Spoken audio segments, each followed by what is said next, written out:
Hello guys, आज मैं आप लोगों के साथ बहुत ही छोटी लेकिन बहुत ही बड़ी प्रॉब्लम शेयर करने वाली हूँ। वो है कि पीएचडी के लिए सुपरवाइज़र को फाइंड करना। देखने में ये बात बहुत ही छोटी है कि सुपरवाइज़र तो आराम से मिल जाते हैं, यूनिवर्सिटी हमको अलाउड कर देती है, तो सुपरवाइज़र को फाइंड करने में क्या परेशानी है। लेकिन ऐसा बिल्कुल नहीं है। सुपरवाइज़र को फाइंड करना रिसर्च की सबसे पहली सीढ़ी है। अगर आप अपने सुपरवाइज़र को फाइंड कर लेते हैं, यानी कि आपने रिसर्च की शुरुआत कर दी और आपको कोई भी आगे परेशानी नहीं होगी। लेकिन आपने शुरुआत के दौर में अगर बहुत ही लाइटली लिया तो आपको फ्यूचर में बहुत ज़्यादा परेशानी हो सकती है। तो चलिए मैं आज आपको बताने वाली हूँ कि किस तरीके से आप अपने सुपरवाइज़र को फाइंड कर सकते हैं और आपको ताकि कोई भी परेशानी न हो। Hello guys, this is Juhi Shukla. Research की दुनिया में आप सबका बहुत बहुत स्वागत है। पीएचडी से रिलेटेड मैं हर टॉपिक पे यहाँ पे वीडियो बनाती हूँ। अगर आपको पीएचडी करना है, आप पीएचडी करना चाहते हैं, आपके कोई दोस्त पीएचडी करना चाहते हैं, तो आप ये वीडियो उनके साथ शेयर कर सकते हैं और आप मेरे चैनल को सब्सक्राइब कर सकते हैं ताकि आगे आने वाली वीडियोज़ आपके पास सबसे पहले पहुँच जाएँ। तो चलिए बात करते हैं हम अपने आज के टॉपिक पे। हमारा टॉपिक है कि गाइड को कैसे फाइंड करें, पीएचडी के लिए सुपरवाइज़र को कैसे फाइंड करें। तो चलिए सबसे पहले मैं शुरुआत करती हूँ कि स्टूडेंट्स से जो पीएचडी में एडमिशन ले लेते हैं, यानी कि या तो एडमिशन हो गया है आपका या फिर नहीं हुआ है। लेकिन ये बहुत बड़ा एक सवाल है कि हमें पीएचडी कराएगा कौन, यानी कि पीएचडी हमें कराने को तैयार कौन होगा। तो देखिए, जब भी वैकेंसीज़ निकलती हैं पीएचडी के लिए, बहुत सारी वैकेंसीज़ नहीं निकलती हैं। आप जब भी किसी भी वैकेंसीज़ निकल रही है किसी भी यूनिवर्सिटी में, स्टेट हो या सेंटर हो या डीम्ड हो, तो आपने मोस्टली देखा होगा हर सीट पे 2, 4, 5, 10 सीट ही वैकेंसीज निकलती हैं, ज़्यादा वैकेंसीज नहीं निकलती हैं। उसका रीज़न है कि प्रोफेसर, माना कि आप फिजिक्स से हैं या फिर किसी भी सब्जेक्ट को आप चूज़ कर सकते हैं, तो जब वैकेंसीज़ को निकालना होता है, यानी कि यूनिवर्सिटी को वैकेंसीज़ निकालनी होती है पीएचडी के लिए, तो अगर आप माना कि फिजिक्स सब्जेक्ट से हैं, तो अगर वहाँ पे 10 सीट निकली हैं, तो यानी कि 10 सीट निकली हैं तो 10 सीट पे प्रोफेसर ऑलरेडी तैयार होते हैं। उनसे पहले मांगा जाता है कि आप स्टूडेंट्स को गाइड करने के लिए तैयार हैं कि नहीं है। जब वो परमिशन दे देते हैं कि मैं इतने स्टूडेंट को पीएचडी करा दूंगा या मैं इतने स्टूडेंट को पीएचडी करा दूंगा, उसके बाद यहाँ पे सीट क्लियर होती हैं। अगर प्रोफेसर मना कर देते हैं कि नहीं, इस टाइम मेरे पास काफ़ी स्टूडेंट्स हैं, मैं किसी को पीएचडी नहीं कराना चाहता हूँ, तो उसके अकॉर्डिंग सीट्स कम या ज़्यादा होती हैं। यानी कि ऑल डिपेंड करता है यूनिवर्सिटी में कितनी सीट निकली है प्रोफेसर्स के ऊपर। तो सबसे पहले आपके लिए वैकेंसीज निकलती हैं, माना कि 5 वैकेंसीज निकली है फिजिक्स सब्जेक्ट में, तो यानी कि आपको पीएचडी कराई जाएगी। अगर आपको गाइड नहीं भी मिलता है, कि क्योंकि हर कोई, किसी के पास अच्छी जान पहचान नहीं होती है, सारी चीज़ें अच्छी नहीं होती हैं, तो अगर आपको गाइड नहीं भी मिलता है तो यूनिवर्सिटी आपको गाइड देती है। पहला स्टेप ये होता है कि यूनिवर्सिटी ने वैकेंसीज निकाली या 5 या 10 जो भी नंबर ऑफ सीट्स निकाली, उसके बाद उनके लिए फिक्स होते हैं कि अगर 10 स्टूडेंट हमारी यूनिवर्सिटी में इस सब्जेक्ट के लिए आए हैं तो उनके लिए प्रोफेसर फिक्स हैं कि ये प्रोफेसर्स आपको पीएचडी कराने वाले हैं। लेकिन उसका भी बहुत सारा लंबा प्रोसेस होता है। आप सोचोगे जब फिक्स ही होते हैं तो हमें डायरेक्ट क्यों नहीं करा दिया जाता है, हमें इतना घुमाया क्यों जाता है, हमें इतना परेशान क्यों किया जाता है। तो उन सब के पीछे बहुत सारे रीजंस होते हैं। आपका इंटरव्यू कनेक्ट किया जाता है जब आप अपना एग्ज़ाम क्लियर कर लेते हैं, या फिर आप नेट के थ्रू आते हैं, आप डायरेक्ट के आते हैं। लेकिन आप चाहे डायरेक्ट आएँ, चाहे आप नेट के थ्रू आएँ, चाहे आप एग्ज़ाम क्लियर करके आएँ, आपको इंटरव्यू सबको देना होता है, चाहे वो किसी भी तरीके का हो, इंटरव्यू सबको देना होता है। जब आपका इंटरव्यू कंडक्ट कराया जाता है तो वहाँ पे आप अपने प्रोफेसर से पहली बार मिलते हैं। हाँ, कुछ लोग जानते हैं पहले से प्रोफेसर्स को कि आप पहले से ही फिक्स होता है कि आप इनके साथ करने वाले हैं पीएचडी या आप इनके साथ नहीं करने वाले हैं। तो अगर आपके पास कोई फिक्स नहीं है, आप जस्ट अपना पोस्ट ग्रेजुएशन कंप्लीट करके आए हैं, आपके पास कोई नॉलेज नहीं है, उस केस में हमें परेशानी होती है। ये कोई बड़ी बात नहीं है, सबको परेशानी होती है। तो जब इंटरव्यू कंडक्ट कराया जाता है उस टाइम फर्स्ट टाइम आप अपने प्रोफेसर से मिलते हैं, यानी कि अगर आप फिजिक्स से हैं तो आपके साथ जो भी लोग होंगे वो फिजिक्स डिपार्टमेंट से होंगे, यानी कि फिजिक्स फील्ड से होंगे। वहाँ पे जब आपसे रिसर्च प्रपोजल जब मांगा जाता है तो उनका मेन मोटिव ही ऐसा यही होता है कि जब आप अपने रिसर्च प्रपोजल को प्रेजेंट करें, यानी कि आपसे जो भी क्वेश्चन किए जाएँ, आपसे जो भी चीज़ें की जाएँ, जो भी चीज़ें पूछी जाएँ, वो उनका मेन मोटिव यही होता है कि जो टीचर होता है, यानी कि जो प्रोफेसर होता है, उनको देखना होता है कि स्टूडेंट किस लेवल का है, हमें किस तरीके से काम कराना है। देखिए, वो बच्चे बहुत ज़्यादा अलग होते हैं जिनको पहले से ही पता होता है कि मुझे इस फील्ड में करना है, इस टीचर के साथ करना है और यहाँ पे मेरा लैब होगा, ये होगा, जो मतलब सब कुछ प्री प्लान्ड होते हैं। लेकिन बहुत ही कम ऐसे स्टूडेंट्स होते हैं जो सब कुछ प्री प्लान्ड होते हैं, उन्हें सब कुछ पता होता है कि हमें किस तरीके से करना है।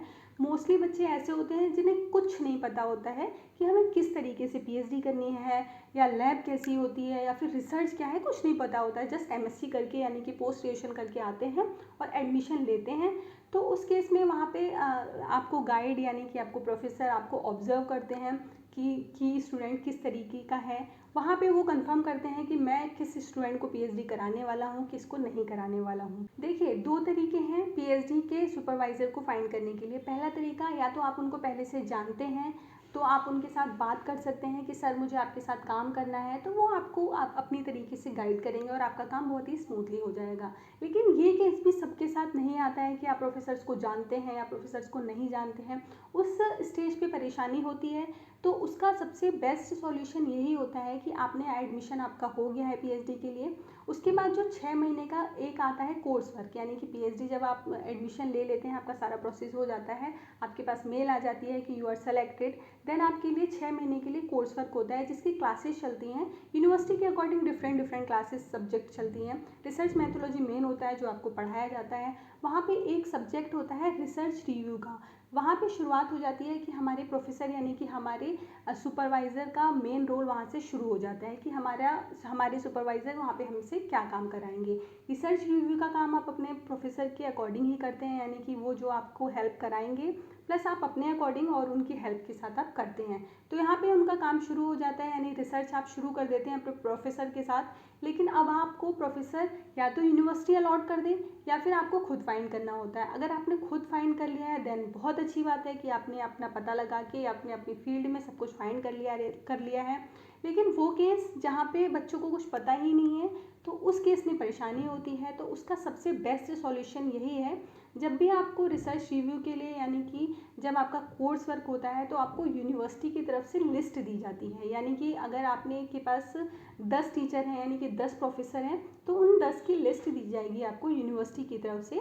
वहाँ पे उनका मेल नंबर, फ़ोन नंबर होता है, तो वहाँ पे आप उनसे कांटेक्ट कर सकते हैं। अगर आप किसी को जानते हैं तो इस केस में तो बहुत ही अच्छा है कि आपको पता है कि आपको इस फील्ड में करना है। जैसे कि मैं आपको एक एग्जांपल देके बता देती हूँ। जैसे कि आप फिजिक्स फील्ड से हैं, तो अगर आपको पता है कि मैं फिजिक्स से हूँ, मुझे नैनो टेक्नोलॉजी में काम करना है और ये प्रोफेसर नैनो टेक्नोलॉजी पे काम कराते हैं, इनका अच्छा काम है, इन्होंने काफ़ी सारे पेपर पब्लिश कर लिए हैं, प्लस आपकी थोड़ी बहुत भी जान पहचान है, तो आप उनसे डायरेक्ट मिल सकते हैं। आप अपनी बातें बता सकते हैं कि सर मैं ऐसे काम करना चाहता हूँ, तो वो आपको हायर कर लेते हैं, यानी कि आपको पीएचडी करने को तैयार हो जाते हैं। लेकिन उस केस में जब आपको पता ही नहीं है कि मुझे किस टॉपिक पे काम करना है, मैं फिजिक्स से तो हूँ लेकिन मुझे नहीं पता है कि मुझे सॉलिड स्टेट फिजिक्स में जाना है, मुझे सोलर पे जाना है, मुझे नैनो पे जाना है, या फिर मुझे किसी भी फील्ड में जाना है, तो आपको उस टाइम कोई आइडिया नहीं है। तो उस केस में आपका सबसे मेन मोटिव ये होता है कि आपको जो नंबर दिए गए हैं, यानी कि आपको जो भी प्रोफेसर के कॉन्टैक्ट नंबर दिए गए हैं, वहाँ पे आप उन लोगों से अच्छे से बात करें,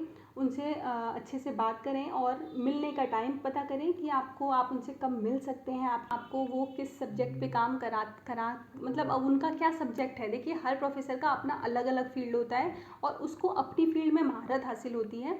तो ऐसा नहीं है कि कोई प्रोफेसर ख़राब होते हैं या फिर कोई अच्छे होते हैं कि आपको कोई अच्छे मिल जाएंगे, आपको कोई ख़राब मिल जाएंगे। अगर वो उस पोस्ट पे बैठे हैं, यानी कि वो असिस्टेंट प्रोफेसर है, एसोसिएट प्रोफेसर या प्रोफेसर की पोस्ट पे बैठे हैं, तो वो डेफिनेटली बहुत ज़्यादा उनके पास नॉलेज है, बहुत ज़्यादा उनके पास एक्सपीरियंस है, तभी वो वहाँ पे बैठे हैं।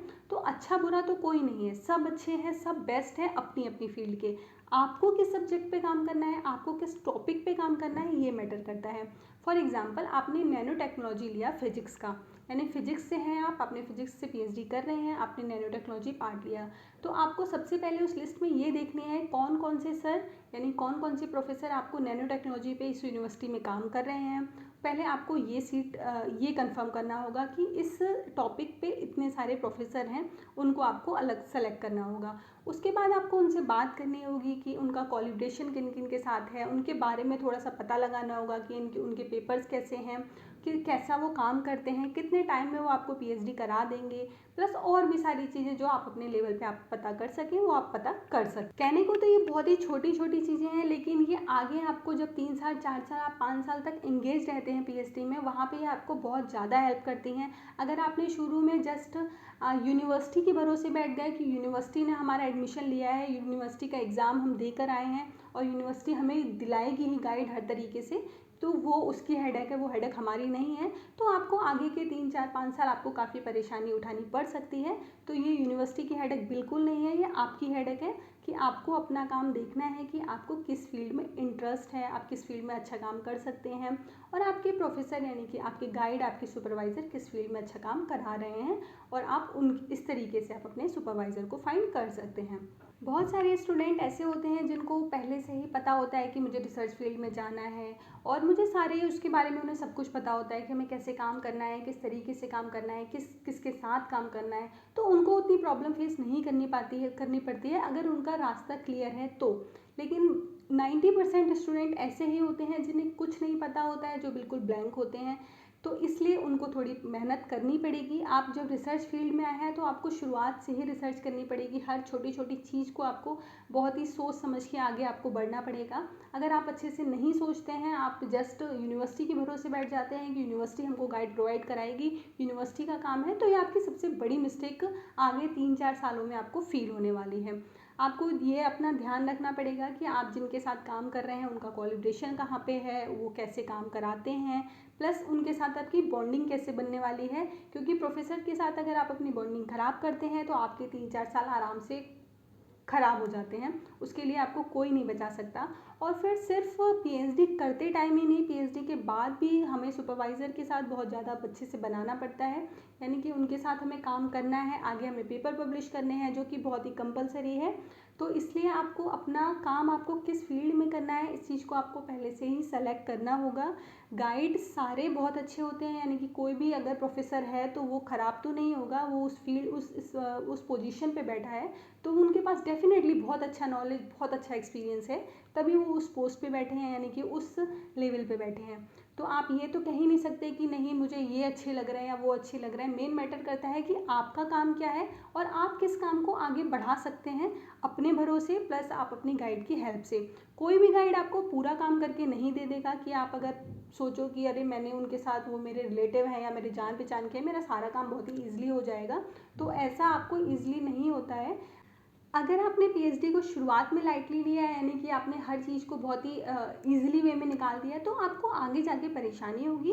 तो आप इस चीज़ का बहुत अच्छे से ध्यान रखिएगा कि आप जिन्हें भी सेलेक्ट करने जा रहे हो वो आपकी फील्ड में कैसा काम करा रहे हैं, उनका कोलैबोरेशन किन किन के साथ है, और वो आपको किस तरीके से काम कराएंगे। यानी कि अगर आपका एक्सपेरिमेंटल वर्क है, अगर आपका थ्योरेटिकल वर्क है तो वो किस तरीके से होगा, आपका एक्सपेरिमेंटल वर्क है तो वो किस तरीके से होगा। यानी कि अगर आपका एक्सपेरिमेंटल वर्क है तो आपको देखना होगा कि आपके पास फैसिलिटी है कि नहीं है, आपको जो एक्सपेरिमेंट करना है आपकी यूनिवर्सिटी में या फिर जो जहाँ पे गाइड है आपकी, यानी कि जहाँ पे आपके सुपरवाइज़र है, वहाँ पे सारी फैसिलिटी है कि नहीं है। ये छोटी छोटी चीज़ें बहुत ज़्यादा ध्यान रखनी पड़ेंगी। अगर आपके पास फैसिलिटी नहीं है तो गाइड का कोलैबोरेशन कैसा है, यानी कि वो कहीं और से आपको पीएचडी आराम से आपकी करा सकते हैं कि नहीं करा सकते हैं, क्योंकि अल्टीमेटली काम आपको करना है, गाइड सिर्फ आपकी हेल्प करेंगे, जो कि वो उनका बेस्ट होता है कि अगर वो आपको थोड़ी भी आपकी हेल्प कर देते हैं तो वो आपके लिए बेस्ट होगा। लेकिन आपको अपनी सारी चीज़ें खुद देखनी पड़ेंगी, या आपने एडमिशन लिया है, उन्होंने एडमिशन नहीं लिया है, तो सारी चीज़ें आप गाइड पर नहीं छोड़ सकते हैं कि सुपरवाइज़र हैं तो उनका काम है कराना, ऐसा नहीं होता है। देखिए, पीएचडी में आपने एडमिशन लिया है तो आपको गाइड तो मिलना ही है, तो बहुत बड़ा इशू नहीं होता है कि आपको गाइड नहीं मिलेगा अगर आपको किसी ने हेल्प नहीं की, तो गाइड तो आपको मिल जाएगा, लेकिन आपका काम अच्छे से हो, टाइमली हो, ये बहुत ज़्यादा मैटर करता है पीएचडी में। अगर आपका काम टाइम से हो जाता है, बहुत अच्छे से हो जाता है, तो वहाँ पे आप अपना बेस्ट थीसिस दे सकते हैं, बेस्ट अपना काम कर सकते हैं, अपने रिसर्च को आगे बढ़ा सकते हैं। लेकिन अगर आपने छोटी छोटी चीज़ों पर शुरुआत में ध्यान नहीं दी तो आगे जाके काफ़ी ज़्यादा परेशानी क्रिएट कर सकता है, तो इस चीज़ का आप ध्यान रखिएगा।